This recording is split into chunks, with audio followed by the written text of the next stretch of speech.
নমস্কার এবং আসসালামু আলাইকুম। সবাই কেমন আছেন? শর্টকাট পেতে নতুন একটা পর্বে সবাইকে স্বাগত।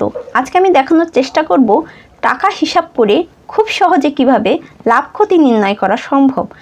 এই টাইপের অঙ্কগুলো একটি পণ্য 400 টাকায় বিক্রয় করাই 20% লাভ হয়। শতকরা লাভের পরিমাণ কত? এই টাইপের অঙ্কগুলো কিন্তু হরহামেশাই চাকরির পরীক্ষায় এসে থাকে। খুব সহজে কিভাবে এমসিকিউ পরীক্ষার ক্ষেত্রে মাত্র কয়েক সেকেন্ডে এই জাতীয় অঙ্কের সমস্যা সমাধান করবেন সেই ট্রিক্সটা দেখানো হচ্ছে। দেখেন এখানে কি বলেছে, একটি পণ্য 400 টাকায় বিক্রয় আর 20% লাভ। তাহলে আপনি যদি এই প্যাটার্নের অঙ্ক থাকে কি করবেন? লাভ কত? 20% উপরে লিখে নেবেন। তারপরে কত টাকা আছে? 400 টাকা। 400 টাকা নিচে দিয়ে দিবেন, গুণ করবেন 100% দিয়ে। এই শূন্য এই শূন্য কাটেন, এই শূন্য এই শূন্য কাটেন। এখন 4 20-এর মধ্যে কয়বার যায়? 4 5 20। তাহলে সমাধান কত? 5%। দেখেন কত সহজে এই অঙ্কের সমাধান করা যায়। চলুন আরও একটি প্র্যাকটিস দেখে আসি। আমরা আরও একটি উদাহরণ নিয়ে নিয়েছি।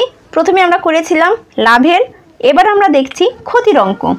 একটি পণ্য 960 টাকায় বিক্রি করায় 40% ক্ষতি হয়। শতকরা কত ক্ষতি হয়? আমরা লাভের ক্ষেত্রে কি করেছিলাম? এই যে পার্সেন্ট দেওয়া ছিল, যে পার্সেন্টটা সেটা বসিয়ে দিয়েছিলাম। ক্ষতির ক্ষেত্রেও পার্সেন্টটা বসিয়ে নিব, কিন্তু ক্ষতির ক্ষেত্রে একটা জিনিস করব কি, এখানে কত সংখ্যা দেওয়া আছে? 960। এখন যদি ক্ষতি হয় 960-এর সঙ্গে এই ক্ষতিটাকে যোগ করে দিব। মানে এইখানে যেই সংখ্যাটা দেওয়া থাকবে ক্ষতির, সেই সংখ্যার সাথে এইখানে যে পার্সেন্ট দেওয়া থাকবে বা যেই পরিমাণের ক্ষতি হবে সেটা যোগ করে দিব। তাহলে 960-এর সঙ্গে আমরা যোগ করব কত? 40। ক্ষতি কত? 40। 0 0 6 আর 4 10-এর 0, হাতে থাকে 1, 9 আর 1 10। তাহলে কত হলো? 1000। এই 1000 সংখ্যা নিচে বসিয়ে দিব। গুণ করব কি দিয়ে? 100% দিয়ে, 100% দিয়ে গুণ করে দিলাম। এবারে কাটাকাটি করি, এখানে একটা শূন্য, এখানে একটা শূন্য, এখানে একটা শূন্য, এই শূন্য এই শূন্য কাটা, থাকে কত? 4। তাহলে 4% কি ক্ষতি? শতকরা কত ক্ষতি হবে? 4% ক্ষতি হবে। চলুন বন্ধুরা আমরা আরও একটি অঙ্ক দেখে আসি। আমরা আরও একটি উদাহরণ নিয়ে নিলাম। একটি পণ্য 380 টাকায় বিক্রি করায় 20% ক্ষতি হয়। শতকরা কত ক্ষতি হলো? এখন কত ক্ষতি হলো? 20%। তাহলে ক্ষতিটা প্রথমে লিখে নিই। তারপরে এখানে কত আছে? 380। আমরা কি বলেছিলাম? যদি ক্ষতি হয় এখানে যে পার্সেন্ট থাকবে আর এইখানে যে সংখ্যা থাকবে, এই দুটো যোগ হয়ে যাবে। 380-র সঙ্গে কত যোগ করব? ক্ষতি যোগ করব, 20 যোগ করব।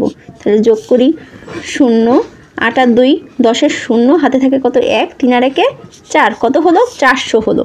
400 আমরা নিচে বসিয়ে দিব, গুণ দিব কত দিয়ে? 100% দিয়ে। এবার এই শূন্য এই শূন্য কাটি, এই শূন্য এই শূন্য কাটি। 4 5-এর ভিতর কয়বার যায়? 4 5 20। তাহলে কত থাকলো? 5%। খুব মজা করে কিন্তু টাকা হিসাব করে লাভ ক্ষতি নির্ণয় শেখা যায়। তো আজকের ভিডিওটি কেমন লাগলো অবশ্যই কমেন্ট করে জানাবেন। ভিডিও দেখে যদি আপনারা এতটুকু কিছু শিখতে পারেন তাহলে অবশ্যই আমার ইউটিউব চ্যানেলটি সাবস্ক্রাইব করে দিবেন। সবাইকে অসংখ্য ধন্যবাদ। দেখা হচ্ছে পরবর্তী একটি ভিডিওতে। ততক্ষণ পর্যন্ত সবাই সুস্থ থাকবেন, ভালো থাকবেন। সবাইকে আবার অসংখ্য ধন্যবাদ।